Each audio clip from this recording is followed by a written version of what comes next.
Assalamualaikum warahmatullahi wabarakatuh.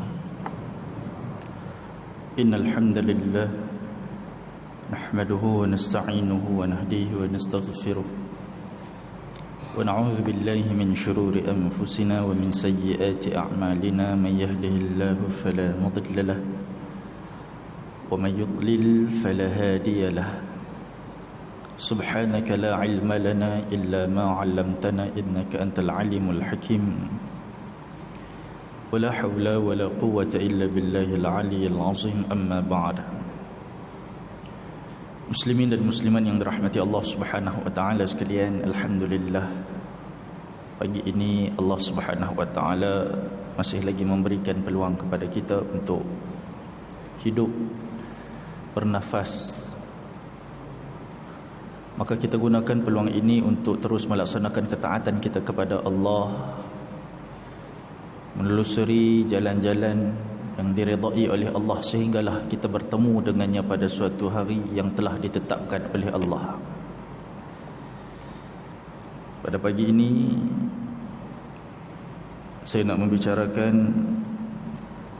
tentang hidangan khusus buat ahli neraka.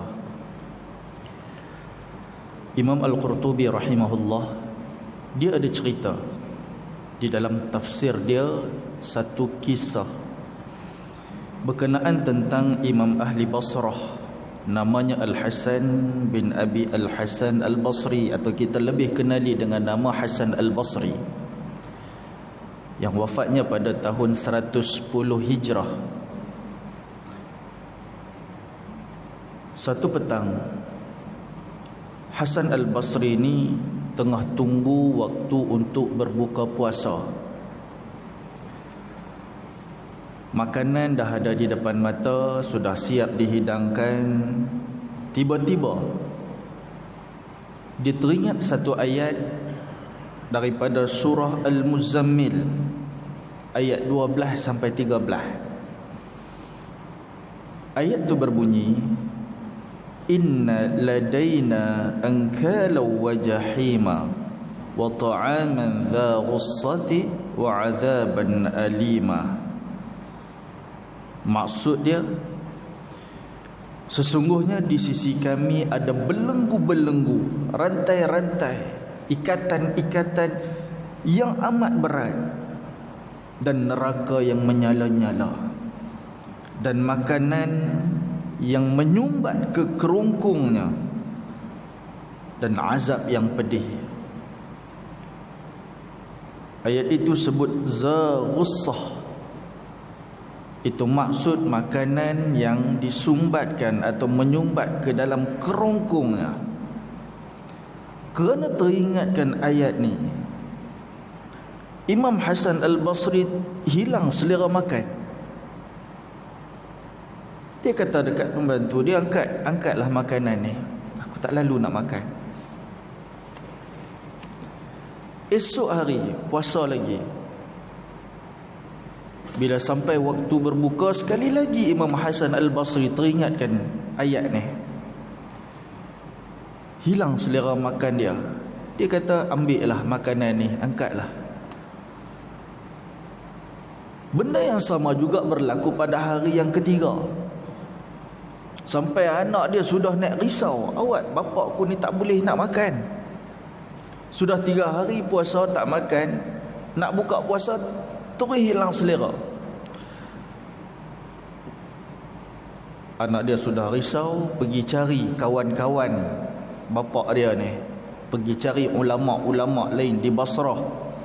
Pergi jumpa Thabit Al-Bunani, Yazid Al-Dhabi, jumpa Yahya Al-Bakka. Pergi jumpa, pujuk ni, wahai kawan-kawan bapa, tolong mai pujuk bapa aku ni. 3 hari sudah tidak makan, kerana teringatkan ayat surah Al-Muzammil ayat 12 sampai 13. Dia pun pakat mai, pujuk.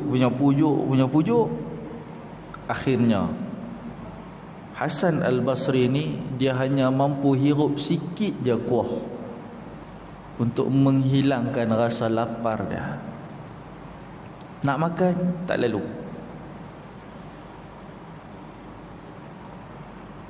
Muslimin dan muslimat yang dirahmati Allah, apa sebenarnya yang terlintas pada fikiran Imam Hasan Al-Basri bila baca atau teringatkan ayat ni? Kita tak tahulah yang sebenarnya ada dalam minda, dalam hati Imam Hasan Al-Basri ni hakikatnya macam mana, tapi kita boleh andaikan mungkin dalam fikiran Imam Hasan Al-Basri ketika itu membayangkan atau dipenuhi dengan imej ahli neraka yang terpaksa memakan makanan neraka, sehingga kan ghussah disebut dalam ayat itu, tercekik dia, nak di luar tak boleh, nak ditelan pun tak boleh.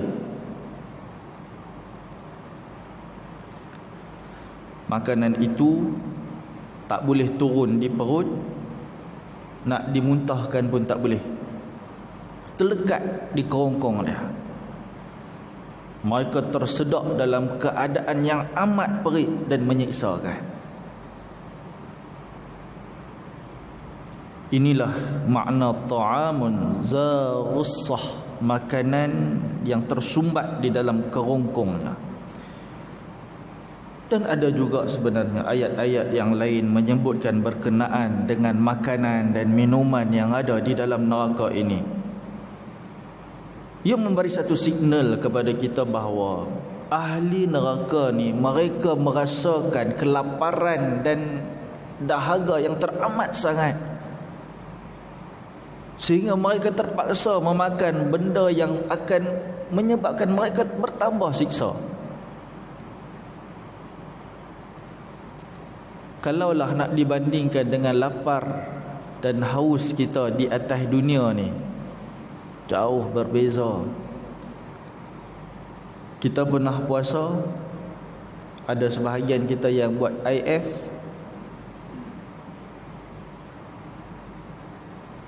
(16 jam tak makan. Bila nak buka puasa tu bukan main lagi kita. Macam-macam makanan hadut terlintas. Dah siap dah senarai menu dalam kepala kita. Kita nak makan apa hari ni.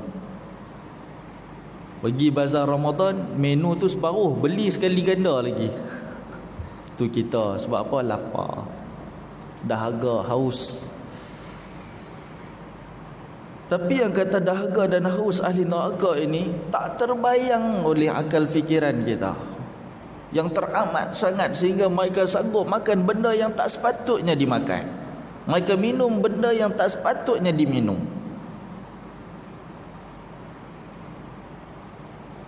Tuan-tuan biasa tengok orang yang, atau mendengar berita orang yang mati kebuluran, mati kerana lapar mereka. Ahli neraka jauh lebih lapar daripada itu, tapi mereka tidak mati di dalam neraka. Sebuah hadis yang agak panjang riwayat At-Tirmizi ada menyebutkan, kata Nabi SAW, yulqa ala ahli an-naril ju'u fayu'dilu ma hum fihi minal azab, akan dicampakkan ke dalam perasaan ahli neraka itu rasa lapar yang teramat sangat, diberikan rasa lapar yang teramat sangat.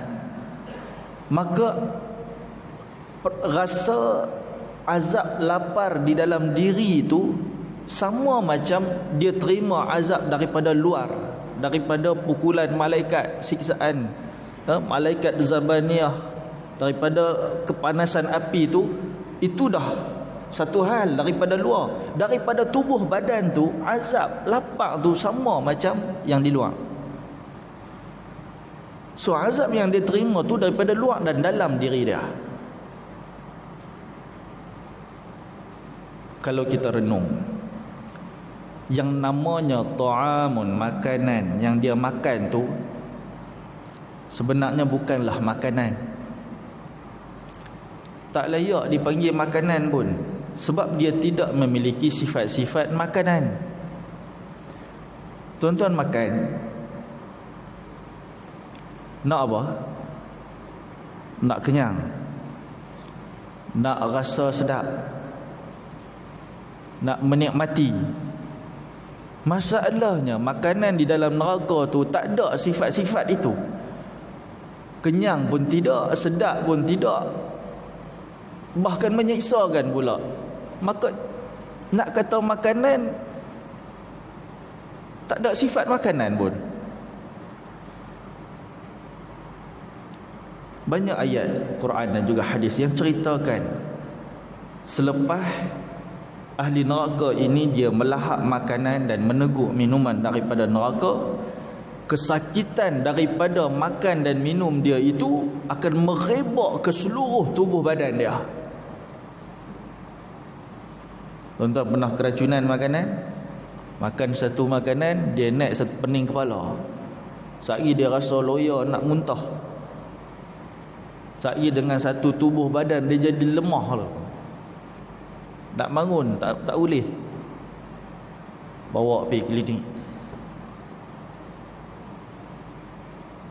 Itu bau keracunan makanan. Tuan-tuan biasa dengar ada berita yang orang na'udzubillah dia bunuh diri dengan minum racun. Dia akan rasa sakit di tubuh badan dia, rasa kepanasan, rasa tak tahulah sebenarnya rasa macam mana. Ada orang kena sengat dengan binatang berbisa, dipatuk ulang, bisa dia menjalar ke tubuh badan, tak tahulah dia sakit macam mana.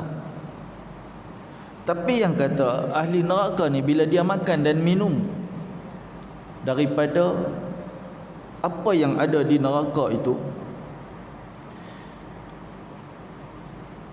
sakit dia sampai ke hujung-hujung tubuh badan pun akan terasa juga.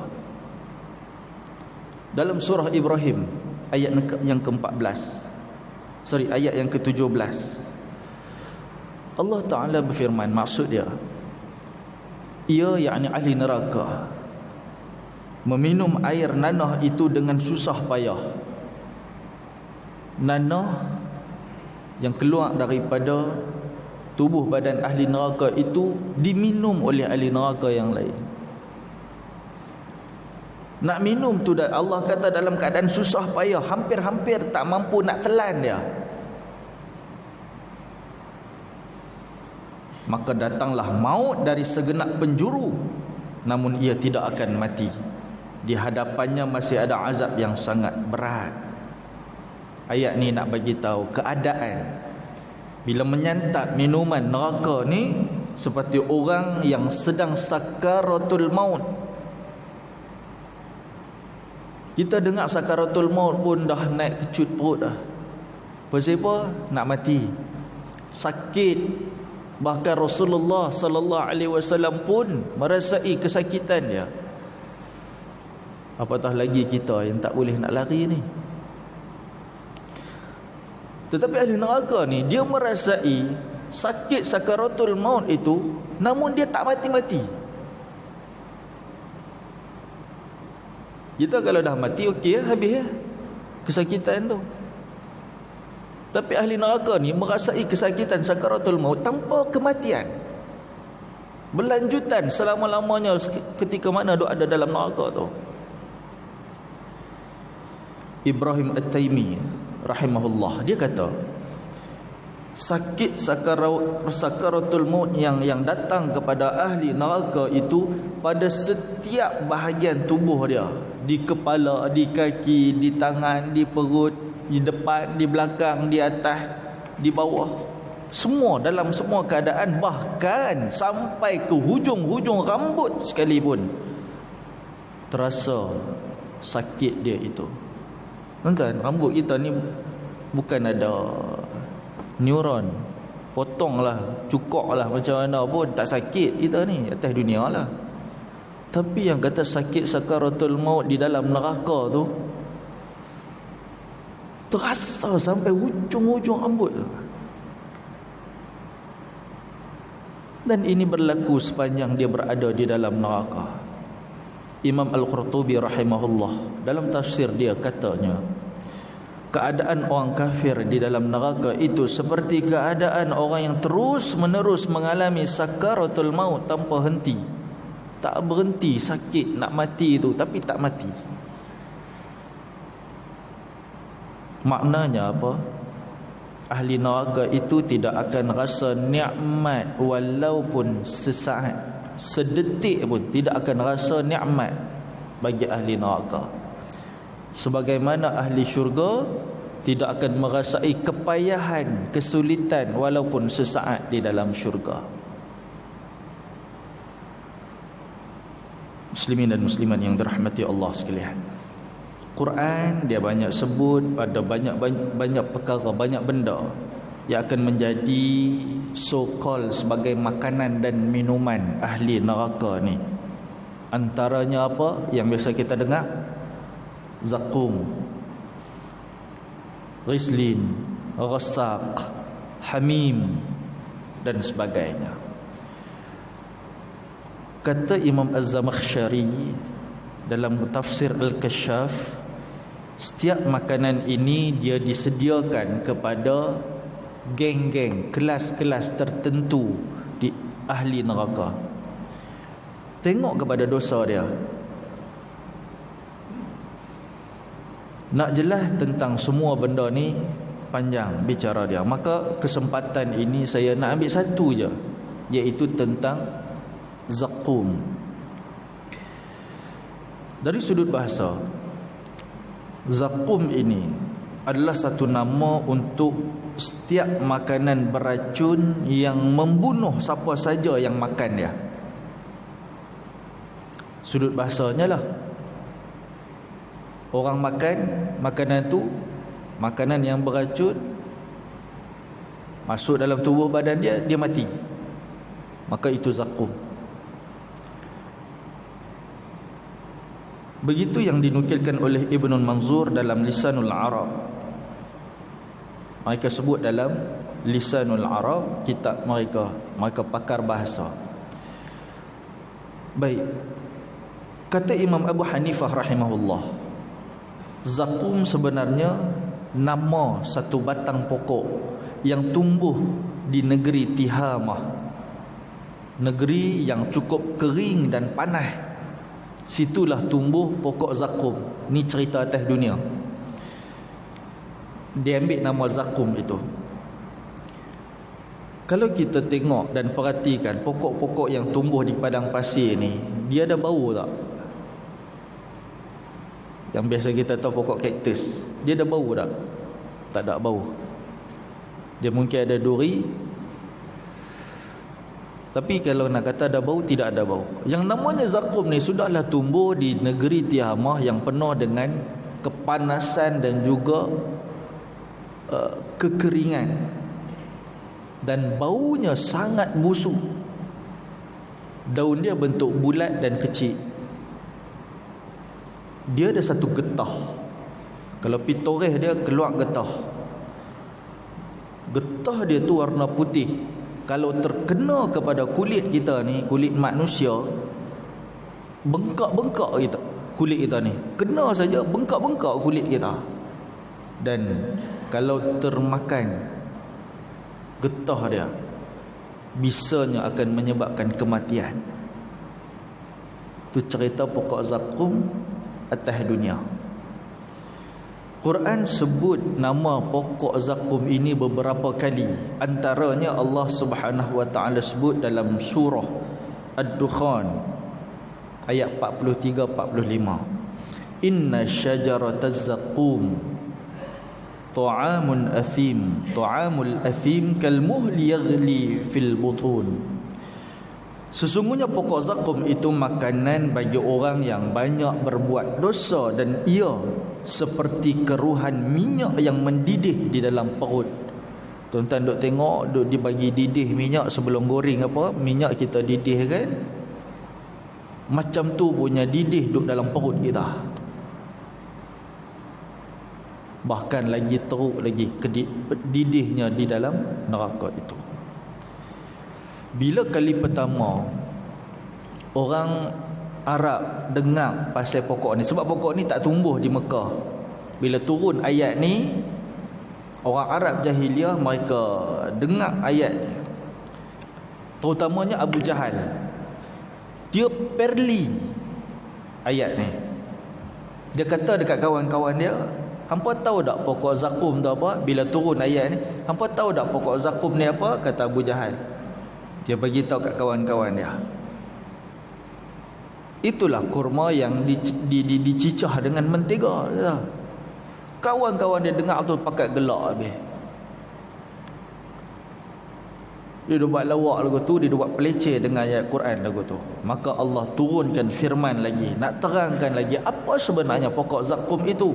Dalam surah As-Saffat Allah bagi tahu, innaha syajaratun takhruju fi aslil jahim tal'uha ka'annahu ru'usasy syayatin. Allah describe lagi apa benda pokok zakum ni. Sesungguhnya ia adalah sebatang pohon yang keluar daripada dasar neraka yang menyala. Mayang dia, buah dia seperti kepala-kepala syaitan. Dia duk rasa, Abu Jahal duk rasa macam benda biasa. Allah bagi tahu ni bukan pokok biasa, dia tumbuh daripada dasar neraka. Buah dia saja yang akan dimakan oleh ahli neraka ni macam kepala syaitan. Oleh kerana neraka ini dipenuhi dengan api hitam legam, maka pohon zakum itu tumbuh daripada dasar inti api ni. Pokok ni dia tak terbakar oleh api neraka. Sebab apa? Sebab pokok ini pun adalah daripada api juga.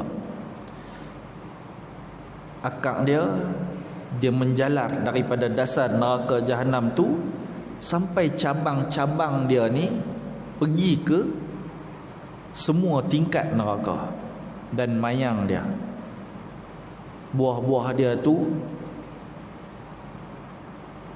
rupanya sangat menyeramkan, macam kepala syaitan.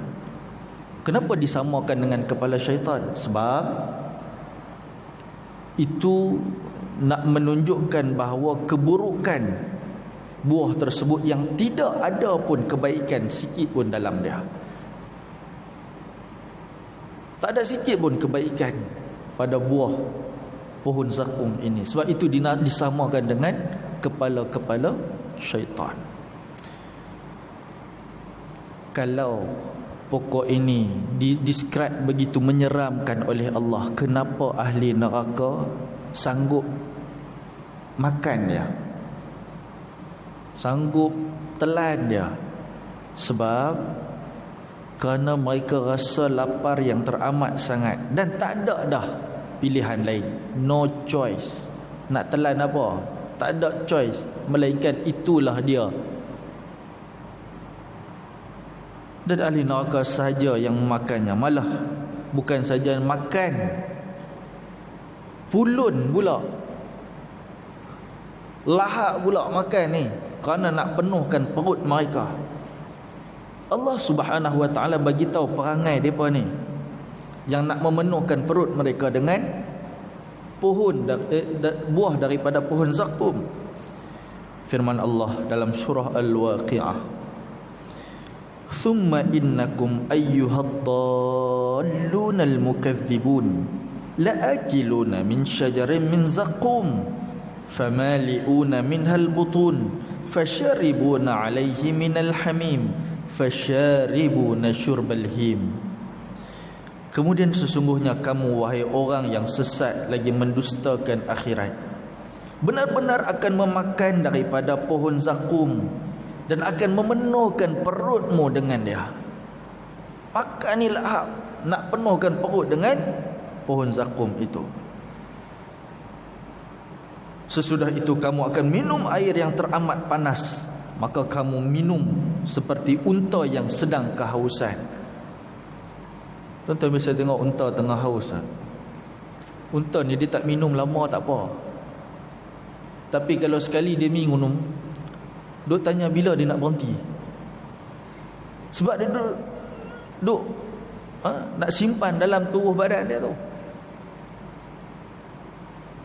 Minum tak tahu bila nak berhenti. Macam tu Allah kata, Mereka minum air yang teramat panas yang menyeksakan itu macam muntah yang tengah kehausan.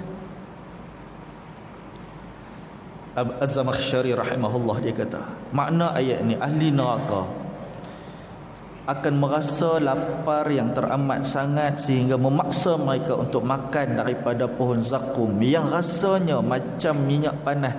Kepanasan dia itu menggelegak dalam perut ni. Bila buah itu dah penuh dalam perut mereka, tiba-tiba mereka rasa teramat haus pula. Panas duduk dalam tu, haus. Kita kalau cuaca panas atas dunia ni, Allah saja bagi panas sikit atas dunia ni, kita dah haus dah, tak kira dah. Duk tunggu bila buka puasa, bila buka puasa. Azan asar pun duk rasa macam azan maghrib. Haus nak buka puasa.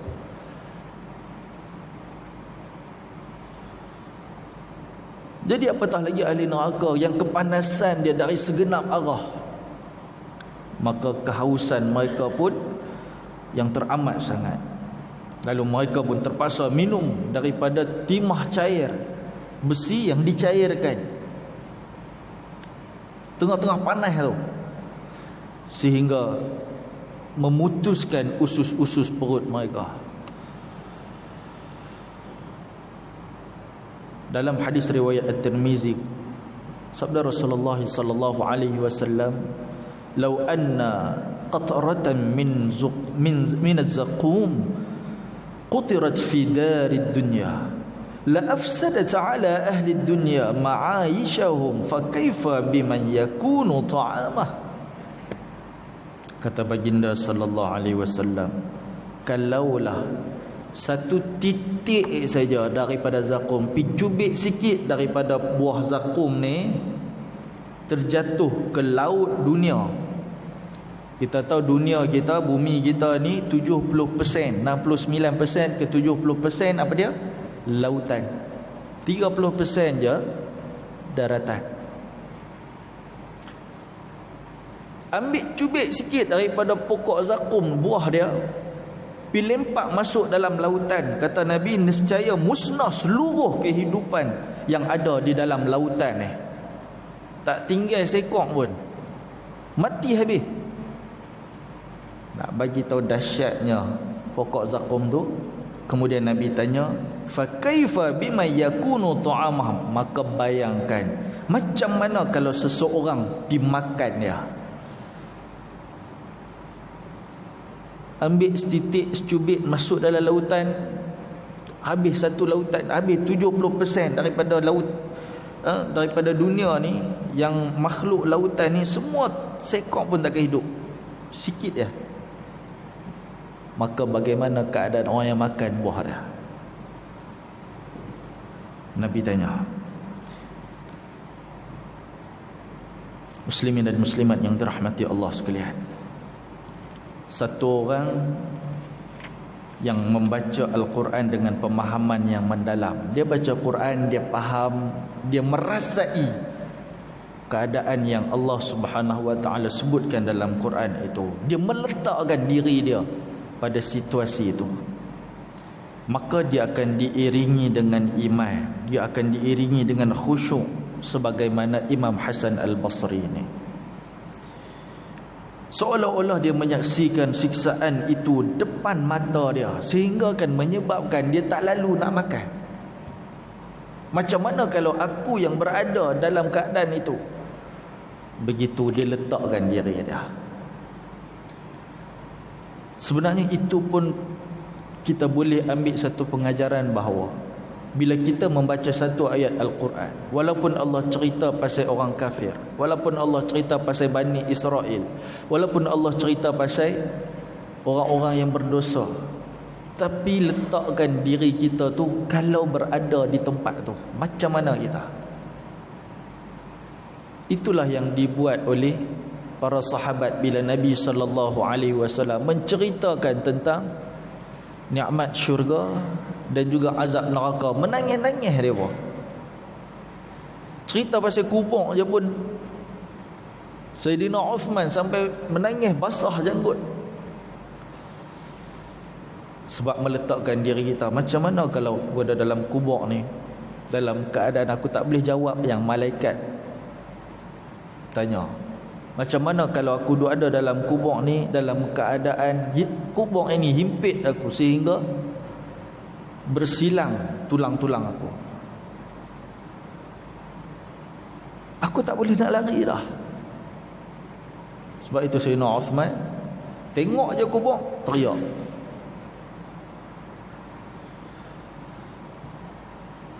Maka sebab itulah kita pun bila diceritakan ayat-ayat tentang Al-Quran, insafi diri kita. Jangan kita senang-senang merasakan tak apalah, aku Islam, selamatlah. Aku Islam, tak payahlah peduli benda macam ni, nanti aku masuk syurga juga. Sehingga akhirnya perasaan begitu menyebabkan kita lengah daripada buat ibadat, kita lengah daripada taubat, kita lengah daripada mentaati Allah. Sebab itu letakkan juga diri kita ni di dalam keadaan-keadaan yang tidak selamat bila di dalam kubur ataupun di akhirat. Bukan doa, tetapi sebagai satu protected kepada kita, agar kita ni tak senang-senang, tak bermudah-mudah untuk pergi buat dosa.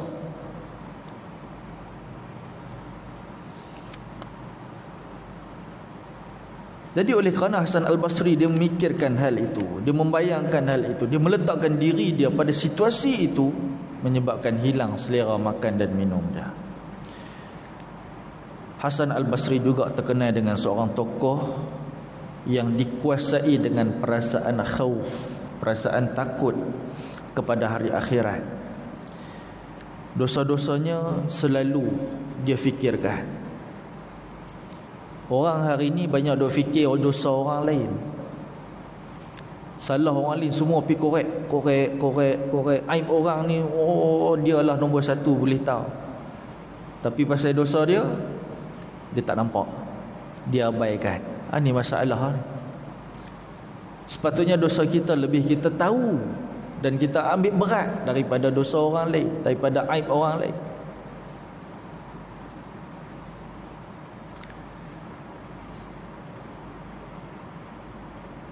Oleh kerana takutkan dosa-dosa dia, beliau khawatir makanan yang dimakan menjadi makanan ahli neraka yang tidak dapat ditelan ataupun dimuntahkan.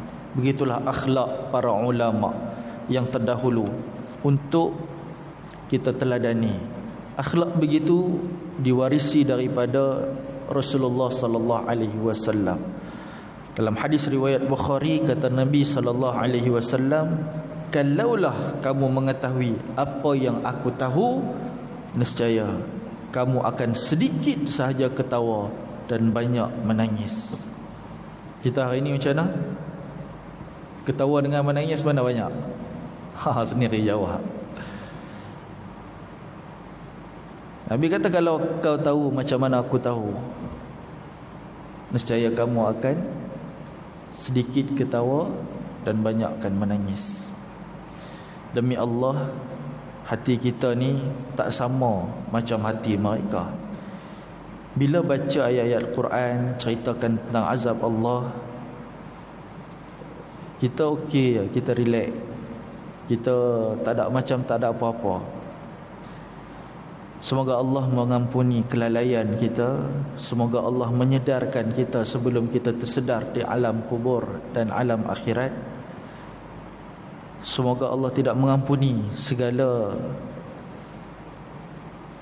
kelalaian dan juga ketelanjuran kita, dan Allah isi hati kita dengan keyakinan, keimanan, ketakwaan kepada Allah dan kepada hari akhirat. Wallahu a'lam. Assalamualaikum warahmatullahi wabarakatuh.